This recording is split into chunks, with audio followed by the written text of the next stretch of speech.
Los objetivos de esta presentación son los siguientes: comprender el funcionamiento de los motores de corriente continua, conocer los diferentes circuitos de excitación para motores de corriente continua y ser capaces de utilizar circuitos de conexión integrados y controlar motores de corriente continua desde sistemas basados en microcontrolador. Estos son los puntos que vamos a seguir. Primero, vamos a ver cuáles son las características de los motores de corriente continua, cuál es su funcionamiento, cómo se alimentan los motores de corriente continua y vamos a ver un par de circuitos de excitación, el de puente en H y el de medio puente, con un ejemplo de driver comercial para cada uno de los dos. Un elemento muy utilizado en entornos industriales son los motores de corriente continua. Este tipo de motores tiene un campo magnético permanente y pueden ser accionados dentro de un amplio rango de voltajes. Se puede conseguir el cambio de sentido de giro cambiando la polaridad y la velocidad aumenta con la tensión y decrece con la carga. Tienen una buena estabilidad, lo que permite regular fácilmente la velocidad. Soportan cambios frecuentes de velocidad y sentido de giro y se pueden controlar en bucle cerrado con la ayuda de un encoder. El motor de corriente continua está compuesto de un elemento fijo que llamamos estator y uno móvil que llamamos rotor.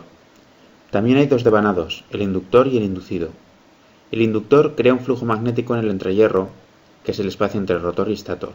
El inducido recibe ese flujo magnético. Estos devanados se alimentan de corriente continua.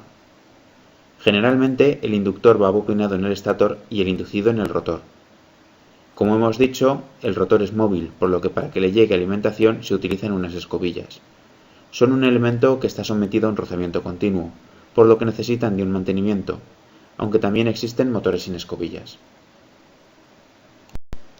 Hay dos circuitos típicos para controlar la alimentación de un motor de corriente continua. El primero es el puente en H, que solo necesita una tensión de alimentación. El segundo es el medio puente, que es mucho más sencillo pero necesita dos tensiones de alimentación, una positiva y otra negativa. Para controlar la velocidad desde un microcontrolador podemos generar una señal de tipo PWM. Si el tiempo durante el que está activa la señal es pequeño, la velocidad será baja, y si el tiempo durante el que está activa la señal es grande, la velocidad será alta. El circuito de medio puente permite controlar el sentido de la corriente utilizando dos alimentaciones, una positiva y otra negativa. Cuando se conecta la positiva, la corriente en este esquema pasa por el motor de izquierda a derecha, y cuando se conecta la negativa pasa de derecha a izquierda, haciendo que el motor gire en sentido contrario.